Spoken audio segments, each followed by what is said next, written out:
The sun was dipping low over the Arizona desert, painting the rocks in shades of gold and red. A warm wind carried dust through the canyon, whispering stories of the old days when brave people and wild lands lived side by side. A young cowboy named Ethan Cole rode slowly through the narrow path between the cliffs. His hat shaded his eyes from the glare, and his shirt clung to him from a long day's work under the sun. Ethan wasn't born here. He had come west after losing everything in a flood that swept away his small family home back in Texas. Life had taught him two things: work hard and help when someone is in need. That's how he lived each day. He worked at a small ranch, helped mend fences and looked after cattle. But today one of the cows had gone missing, and Ethan had taken it upon himself to search the canyons before nightfall. The land was quiet except for the cry of distant hawks. As he guided his horse deeper into the canyon, something unusual caught his ear. A faint sound, soft and broken, carried by the wind.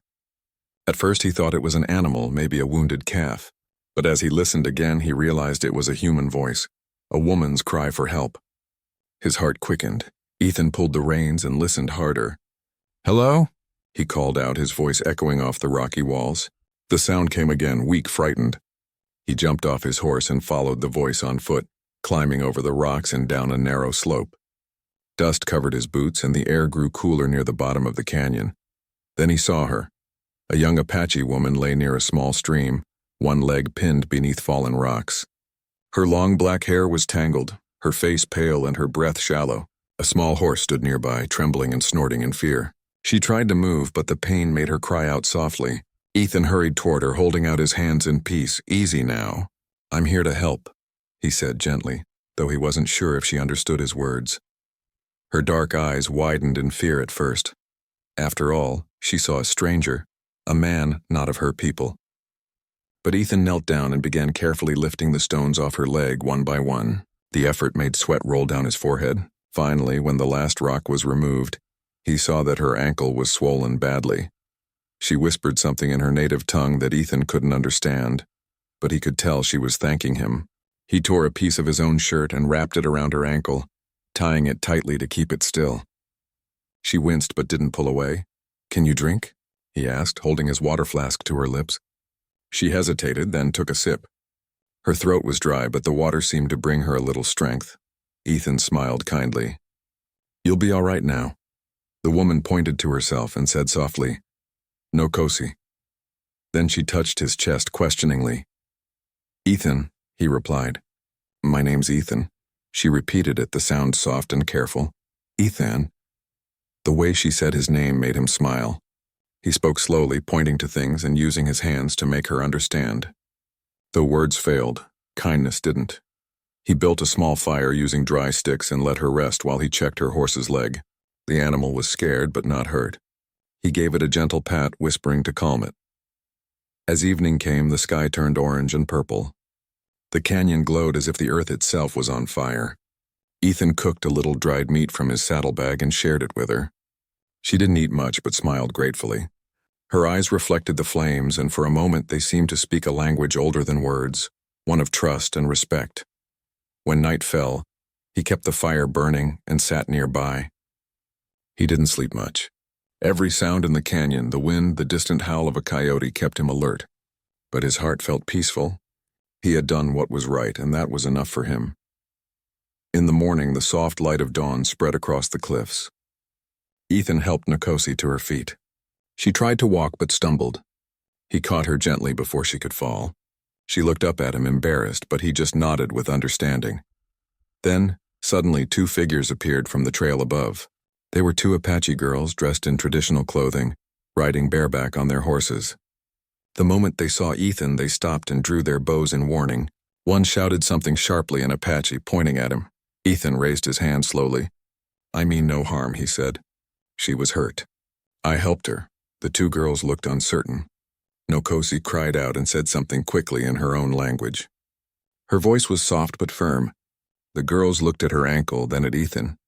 Their eyes softened, though they still seemed cautious. One of them, taller and older, spoke a few broken English words. "You help my sister?" Ethan nodded. Yes, she was trapped. I couldn't leave her. The girl looked at him for a long moment, then lowered her bow. The younger one followed. They spoke quietly to each other, glancing at Ethan from time to time. Nokosi smiled faintly, relief washing over her face. Ethan knew it was his time to leave. She'll be fine now, he said gently, stepping back toward his horse. Take her home. Before he could mount, Nokosi said something that made the two girls pause. The older sister looked at Ethan again, then nodded once as if to say thank you. She pointed to the sun, then placed her hand over her heart. It was a simple gesture, but it meant more than words could say. Ethan smiled back and tipped his hat. Take care of her, he said softly. He climbed onto his horse and turned toward the canyon's exit. The morning sun painted his path in gold, and the sound of hooves echoed through the silent rocks. Behind him, Nokosi watched, her eyes full of gratitude and wonder. As Ethan disappeared into the rising light, she whispered his name again, Ethan, like a prayer carried on the wind. That night, when the three sisters reached their village, the story of her rescue spread quickly.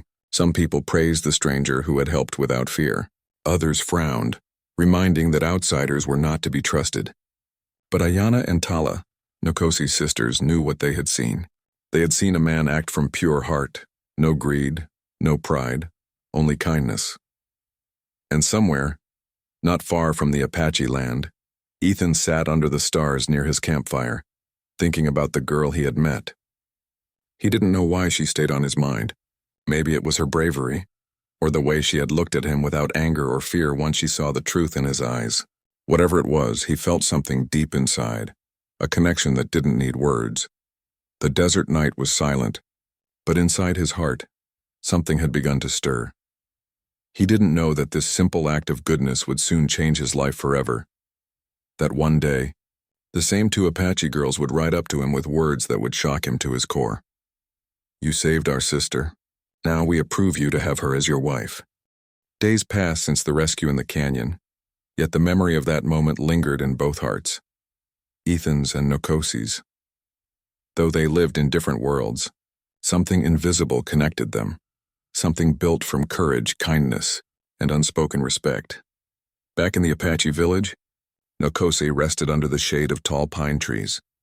Her ankle was still wrapped in soft leather, and her sisters, Ayana and Tala, stayed close, helping her walk. The women of the tribe whispered among themselves, curious about her story.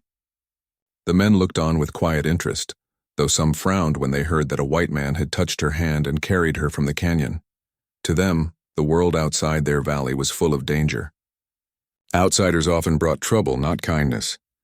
But Nokosi's eyes told a different story. Whenever someone asked about the man who helped her, she smiled gently and said, he had a good heart. At night, when the campfires glowed orange against the dark sky, she found herself staring into the flames, seeing his face there, calm, honest, and brave. She remembered how he had spoken softly, even though she could understand only a few of his words. She remembered how his hands had not trembled when lifting the heavy rocks from her leg. Her sisters noticed the change in her. Ayana, the eldest, teased her gently. You think of him again? She asked one evening, her eyes playful but warm. Nokosi looked away shyly, stirring the pot of corn stew over the fire. He saved me. That is all, she said quietly. Tala laughed softly. Our sister's heart beats faster when she says his name. Nokosi smiled but said nothing. Deep inside, she knew her sisters were right. Far from the Apache village, Ethan had returned to his ranch near Prescott. The wide land stretched endlessly before him, dry grass, dusty trails, and cattle that moved like brown waves across the plains. He worked hard as always, fixing fences, cleaning the barn, and helping other cowhands. But his mind often drifted back to that canyon. Sometimes, while watering the horses, he would glance at the distant hills and wonder if Nokosi had healed. He remembered the way her eyes had softened when she realized he meant no harm. There was purity in that moment, two people from different worlds understanding each other without words. One afternoon, while resting by the corral, Ethan took out a small piece of paper and drew with a bit of charcoal. He wasn't much of an artist, but he tried to sketch her face as best as he could remember, the curve of her cheek, the determined yet gentle expression in her eyes. When he was done, he smiled to himself. Star Dancer, he whispered, remembering how she had said her name. But peace was not to last. Late one evening, Ethan heard shouting from the main street of town. A group of men from the nearby settlement rode in, talking fast and angry. "There's been another raid near the river," one shouted. A group of Apache took horses and supplies. The people in town began murmuring, fearful and angry. Ethan frowned. He knew not all stories were true. Many times, desperate outlaws dressed like Apache warriors just to steal and cause trouble, leaving the blame on innocent tribes. But when he heard the words river and Apache, his heart sank. Nkosi's people lived near that very place. He could not rest without knowing if she was safe. "Ethan," his boss called as he saddled his horse. "Don't get mixed up in their trouble.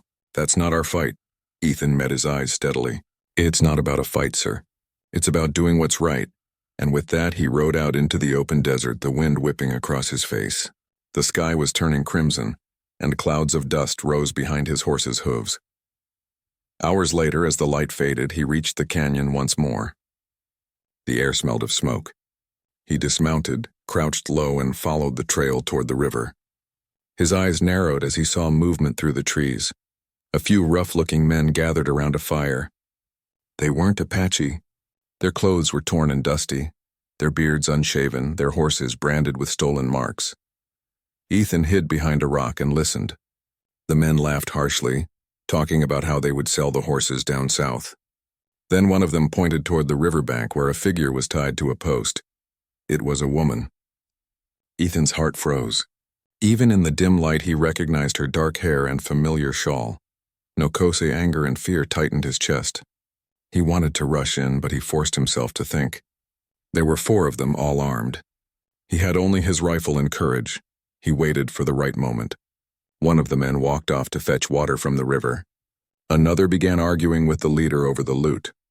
The fire crackled louder as the wind picked up, covering some of their noise. Ethan took a deep breath and whispered to himself, "Now or never." He raised his rifle and fired a warning shot into the air. The bullet hit the ground near the fire, and the men jumped in shock. "Drop your guns!" Ethan shouted. They turned toward him, shouting curses, but his next shot hit the dirt right in front of their boots. The sudden force made them back off. Nkosi struggled against the ropes, eyes wide. One of the men tried to grab his pistol, but Ethan fired again, this time grazing the man's sleeve. The sound echoed through the canyon. The outlaws panicked and ran toward their horses. Ethan took his chance, sprinting toward Nkosi. His hands worked fast to untie her. "You're safe now," he said, cutting the last rope.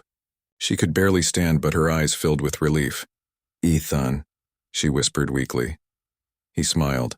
"Yeah, it's me. Let's get out of here." He lifted her onto the nearest horse, mounted behind her, and rode hard into the night. Bullets whizzed past them, but none found their mark. The wind tore through his shirt, and the pain in his shoulder burned where a bullet had grazed him. Still, he didn't slow down. Behind them, the campfire grew smaller and smaller until it disappeared completely. The canyon opened into a wide stretch of land lit by moonlight.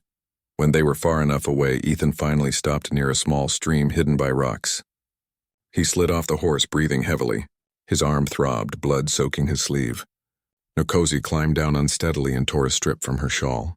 She pressed it against his wound, her hands gentle yet firm. "Why, you come back?"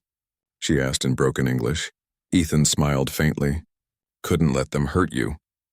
For a moment, silence filled the air. The moon hung bright above them, and the river whispered softly beside the rocks. She looked at him, her eyes deep with gratitude and emotion. In that quiet moment, no words were needed. By dawn, the sound of horses echoed in the distance. Ethan turned sharply, rifle ready, but then he saw them, Ayana and Tala, riding fast with several Apache men behind them. They had tracked the smoke from the fire and followed it here. When Nkosi saw her sisters, she called out joyfully. The 2 girls jumped off their horses and ran to her, holding her tightly. For a few moments, the 3 sisters stood together, their tears shining in the early light. Then Ayana looked at Ethan. Her eyes studied the wound on his shoulder, the exhaustion on his face, and the quiet courage in his eyes. She understood what had happened without needing to ask. "You save her," she said softly in English. "Again," Ethan nodded. "I just did what anyone should do." Ayana shook her head. "No, not anyone. Only man with true heart." Her words touched him deeply. Tala smiled shyly, adding, "You could leave her, but you stay. You fight." Ethan looked down, almost embarrassed. She means a lot to you. I couldn't let her be hurt. The two sisters exchanged a glance, a look of respect and quiet approval. As the sun rose higher, the Apache riders surrounded Ethan. Some were cautious, unsure if he was friend or foe. But Ayanna raised her hand, saying something in her language that made them lower their weapons. Ethan turned to go, but Ayanna stopped him. Wait, she said, stepping closer. Our people must see you. The elders will know what you did. He hesitated, but Nkosi nodded gently. Please, she said. And so, for the first time, Ethan rode beside them, toward the Apache village, not as a stranger or enemy, but as a man who had risked his life for one of their own. He didn't know what awaited him there, but deep inside, he felt calm. For the first time in a long while, he wasn't just a wanderer or ranch hand. He was a man walking the path his heart had chosen. The sun climbed slowly over the hills as Ethan rode alongside the small group of Apache riders. His arm ached, his shoulder was bandaged with Nkosi's shawl, and his clothes were dusty from the long night. But there was something peaceful about this ride. For the first time in his life, he wasn't riding toward something he wanted. He was riding toward something he didn't even know he needed. Nkosi rode a few feet behind him, her sisters Ayanna and Tala on either side. The three of them spoke softly in their native tongue. From time to time, Nkosi's eyes lifted toward Ethan, her expression full of quiet gratitude. The Apache riders surrounding them kept watchful eyes. Some still distrusted him. Others whispered among themselves, curious about this cowboy who had risked his life twice for one of their women. But Ayanna kept her chin high, and the others respected her confidence. As they entered the valley, the smell of smoke from morning fires drifted in the air. Children ran between tents, women carried water from the stream, and old men sat in circles carving wood and speaking of the past. When the group rode into sight, the entire village turned to look. Ethan felt their eyes on him, sharp, questioning, and cautious. He could hear the low murmurs as they noticed the white man among them. But he didn't look away or act proud. He simply dismounted quietly, keeping his head slightly bowed out of respect. Nkosi's mother, an older woman with silver strands in her hair, rushed from one of the tents and cried out her daughter's name. She held Nkosi tightly, whispering words of relief. Then she turned her eyes toward Ethan. For a long moment, the woman said nothing. Then Ayanna stepped forward and spoke to her mother in Apache. Ethan couldn't understand, but he could tell by their gestures that they were explaining what had happened. The attack, the rescue, the danger. The old woman's gaze softened. She nodded slowly, her face calm but filled with emotion. Then she looked at Ethan again and gave a small bow of her head. Not a word spoken, but a gesture of deep thanks. That night, the tribe gathered around a large fire. It was not a celebration yet, but rather a council of understanding. The elders, the respected men and women of the tribe, came forward and sat in a half-circle. Ethan sat quietly across from them, his hands resting on his knees, unsure of what would come next. Nkosi, Ayanna, and Tala sat close by, ready to speak for him if needed. One of the elders, a man with long white hair and a weathered face, lifted his hand for silence. He spoke in Apache, his deep voice rolling through the night. Though Ethan couldn't understand the words, he could feel their weight. Nkos translated softly. He asks why you helped me. Twice, she whispered. Ethan took a breath and spoke honestly. Because it was right. You were hurt and no one should be left to die alone. That's all. The elder's eyes narrowed slightly, studying him. Another elder, a woman with beads woven in her hair, asked a question through Nkosi. She asks if you expect reward or favor for what you did. Nkosi said carefully. Ethan shook his head. No, I didn't do it for a reward. I just couldn't walk away. For a long time, the elders were silent. The fire cracked, sparks flying into the night sky. Everyone around the circle waited, their faces lit by the flickering light. Then, slowly, the oldest elder nodded. He speaks truth, Nkosi translated softly. His heart is clean. A gentle sigh of relief passed through the crowd. The mood softened. Food was brought, roasted corn, beans, and cooked rabbit. Ethan was offered a wooden bowl, and though he tried to refuse, Nkosi's mother pressed it into his hands with a small smile. Eat, she said in broken English. He smiled back. Thank you, ma'am. As the night grew deeper, music began to rise. Drums, soft flutes, and voices singing old songs that told stories of courage and kindness. Children laughed and danced near the firelight. Ethan sat quietly, listening to the rhythm of the drums echo through the valley. Ayanna leaned close to him and said, "You fight strong. You protect like warrior." Ethan smiled humbly. "I'm no warrior. Just a ranch hand with a bit of luck." Tala giggled softly. "Luck is from spirit," she said, tapping her heart. Nokosi said nothing, but her eyes spoke louder than words. She looked at him not as a stranger now, but as someone her spirit trusted completely. Later that evening, Ethan stepped away from the fire and walked toward the edge of the camp, where the stars stretched across the sky like silver dust. He looked up and whispered to himself, "Pa, I hope you're seeing this. Maybe I'm doing something right." Behind him he heard soft footsteps. He turned to see Nokose approaching, her shawl wrapped around her shoulders. The moonlight touched her hair, making it shimmer softly. "You not sleep?" she asked gently. He smiled. "Too many thoughts." She stood beside him, both of them looking at the sky. For a while they said nothing. The sound of the drums faded into the distance, replaced by the whisper of the wind. Finally, Nokose spoke. "When I fall in canyon, I think I die. But you come." She looked at him, her voice trembling. "Why you come? You could walk away." Ethan looked into her eyes and said quietly, "Because no one deserves to be left behind. My mother taught me that." She nodded slowly, her gaze soft. "You have good mother." He smiled faintly. She was. She used to say, "A good man helps even when no one is watching." Nokosi turned toward him and placed her hand lightly on his bandaged shoulder. "Now my heart knows your heart," she said simply. Her words touched something deep inside him, something pure and wordless. He didn't move or speak. He just let the moment live, surrounded by moonlight and the gentle night wind. The next morning, the camp was alive with quiet excitement. Ethan woke to find the air filled with laughter and the smell of fresh bread cooking over fires. As he stepped outside, children followed him curiously, giggling and whispering. One brave little boy ran up and touched the hem of his shirt, then ran back to his friends laughing. Ayanna appeared with a bowl of berries. "They never see man like you," she said with a grin. Ethan chuckled. "Guess I'm the morning story today." But not everyone smiled. Some of the younger warriors still looked uncertain. One of them, tall and proud, approached Ethan with a serious face. He spoke in Apache, his tone questioning. Nokose translated softly. "He asks if you mean to stay or go." Ethan hesitated. He hadn't thought about it yet. "I don't belong here," he said quietly. "But I'll go when I know Nokose is safe." When Nokose translated his answer, the young warrior gave a short nod of respect. He didn't smile, but his eyes softened slightly. Later that afternoon, Ethan helped gather firewood and repaired one of the wooden fences for the horses. The tribe watched him work, calm, steady, uncomplaining. Little by little, the wall between him and them began to fall. As the sun began to set again, the village prepared for another evening by the fire. This time the mood was lighter. The elders invited Ethan to sit near the front.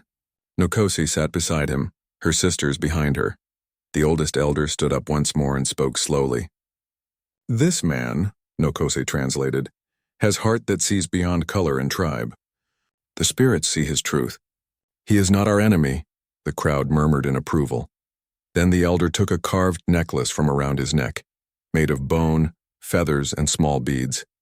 He handed it to Ayanna, who stepped forward and placed it around Ethan's neck. "This," she said softly, "for brave heart, for man who fight for no reward." Ethan was speechless. He touched the necklace gently, then looked at Nokose, who smiled proudly through her tears. The firelight flickered across their faces as drums began to beat once more. Ayanna leaned close and whispered something to Tala, who smiled and nodded. They watched Ethan in silence, knowing that this man had unknowingly changed all their lives, not through words, but through courage, compassion, and simple human goodness. And somewhere deep in their hearts, the two sisters already knew the truth they would speak one day soon. "You saved our sister. Now we approve you to have her as your wife." The next morning, a gentle mist covered the Apache Valley. The sound of flutes drifted through the air, soft and peaceful, as the tribe began their daily work. Horses were led to water, smoke rose from campfires, and laughter of children echoed between the hills. Ethan woke up in a small tent that had been offered to him for the night. His shoulder still ached, but the pain no longer bothered him. He stepped outside, breathing the cool morning air. and watched as Nkosi and her sisters prepared food near the fire.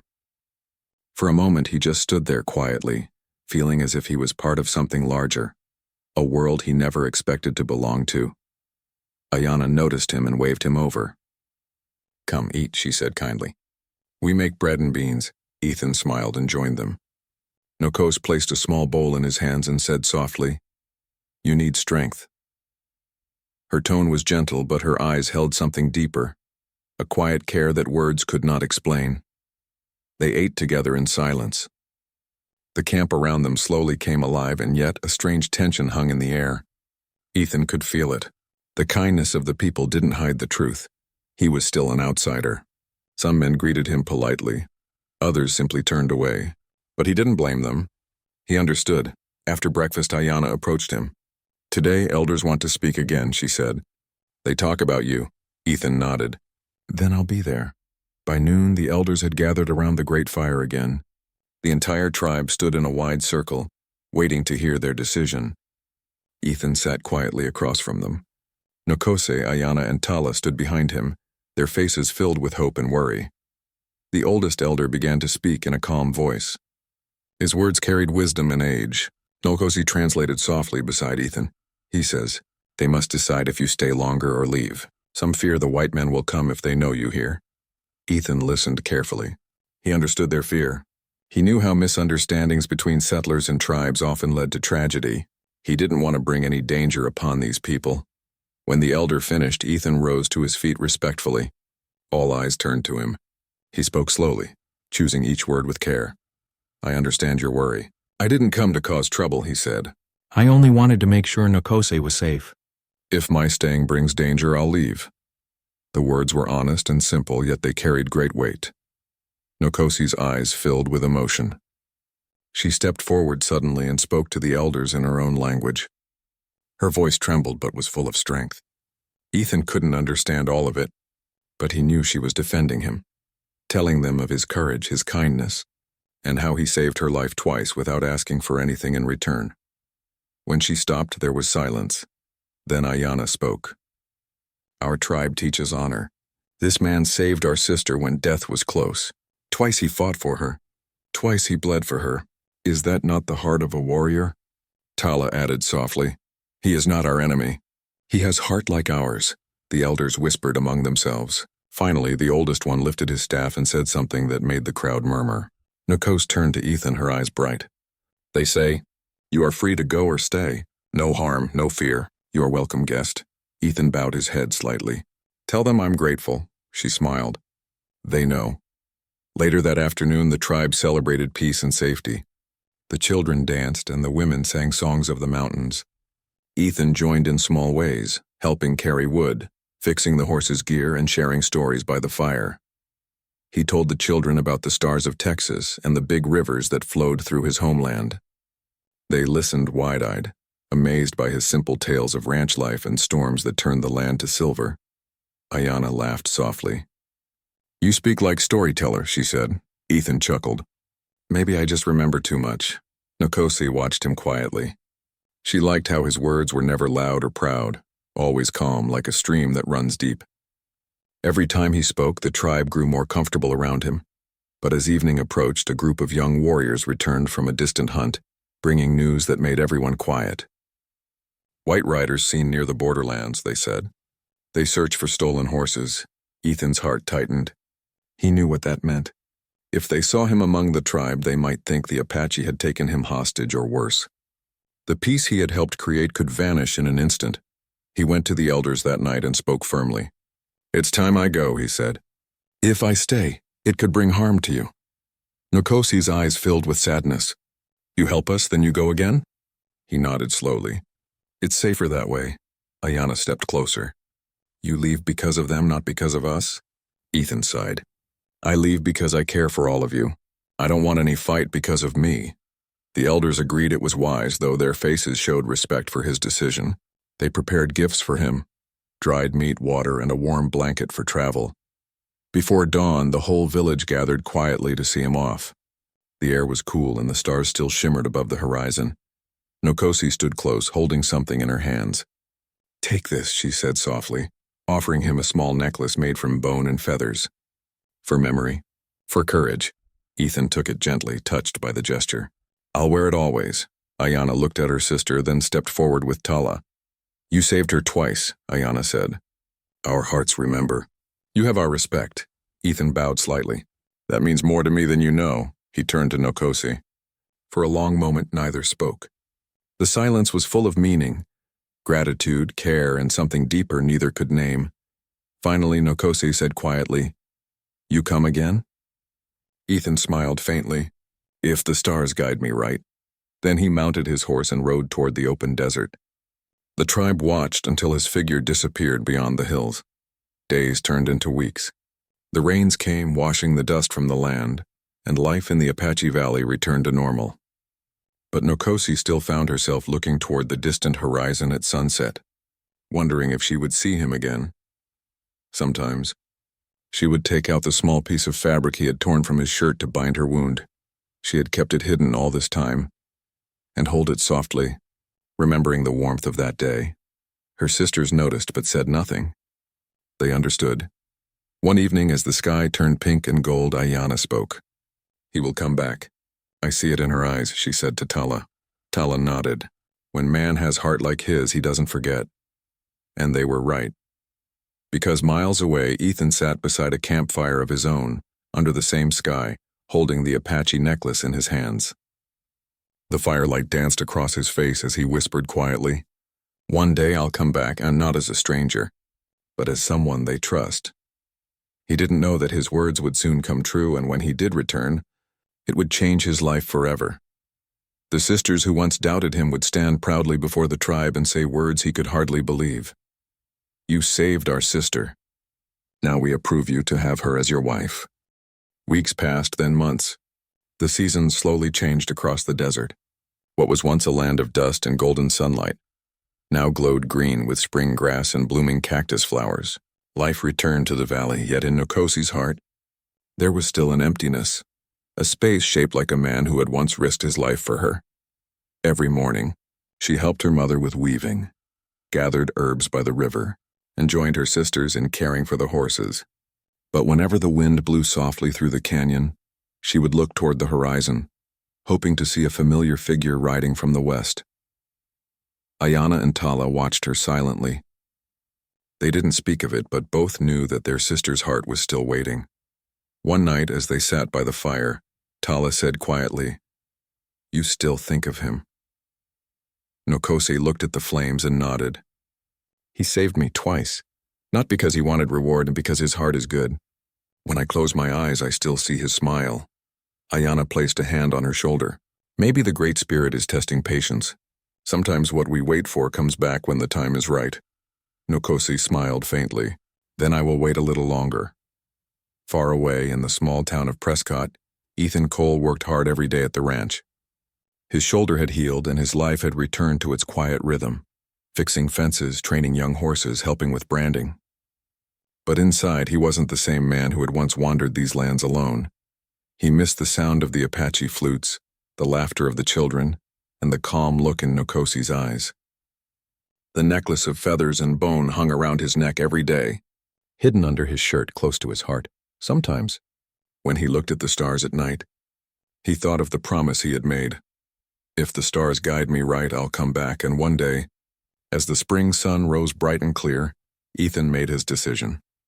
He packed a small bag, filled it with food, water, and a few gifts, colorful fabric, cornmeal, and silver trinkets he had saved money to buy. Then he saddled his horse and whispered, Let's go, old boy. Time to keep a promise. It took him 2 days to reach the Apache lands. He rode through open plains, across rivers, and finally into the familiar canyon, where he had once found Nokosi lying hurt by the rocks. The place looked the same, yet it felt different, as if it was waiting for him. When he reached the edge of the village, he stopped and dismounted. The people saw him from afar and murmured softly. Some recognized him, others didn't, but there was no fear, only curiosity. Ayanna was the first to see him clearly. Her eyes widened with surprise, and then a slow smile spread across her face. It is him, she whispered to Tala. They both ran toward the center of the camp where Nokosi was helping her mother grind herbs.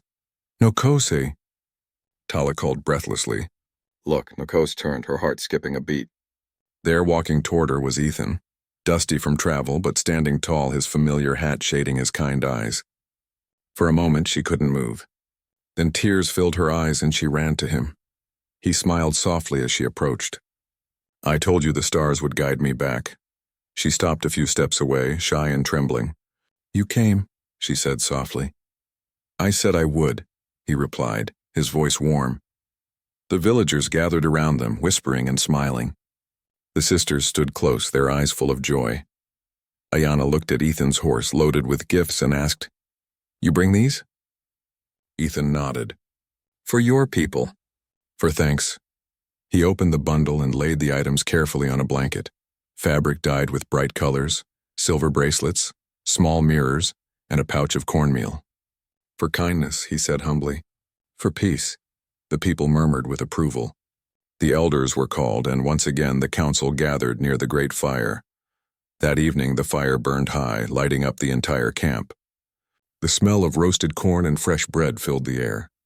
The drums began to play slow and steady as the people formed a circle around the fire.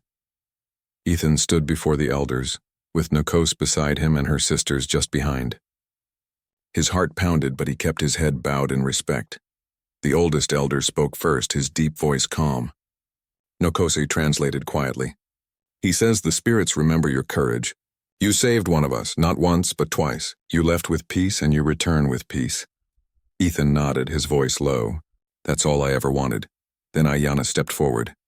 The firelight danced on her face as she spoke clearly so everyone could hear.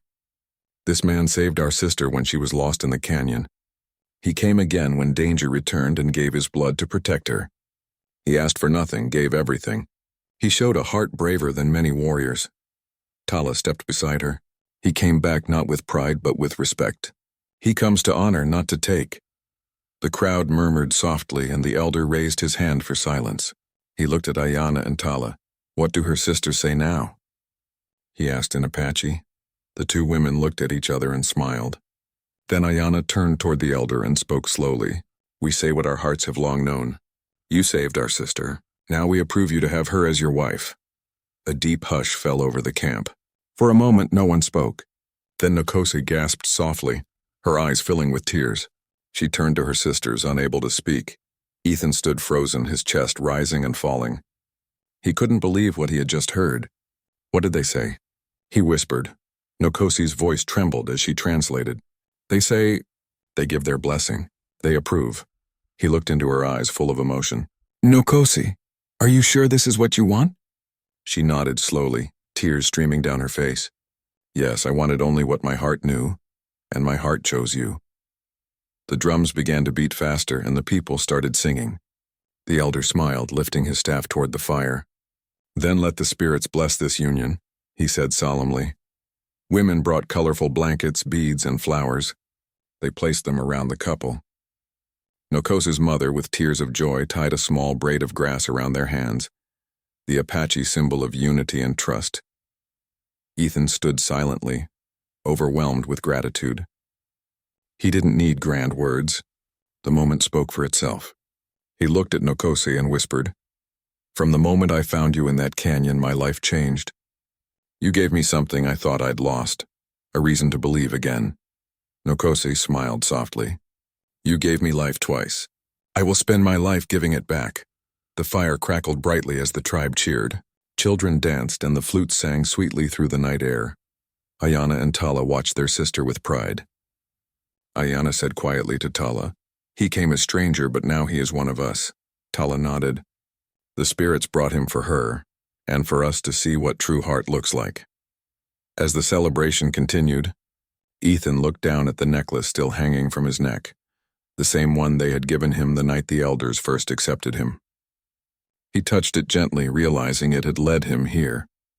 Later that night, when the drums grew softer and the stars filled the sky, Ethan and Nikos walked to the edge of the camp where the desert opened wide before them. The moonlight bathed the land in silver. Ethan took her hand gently.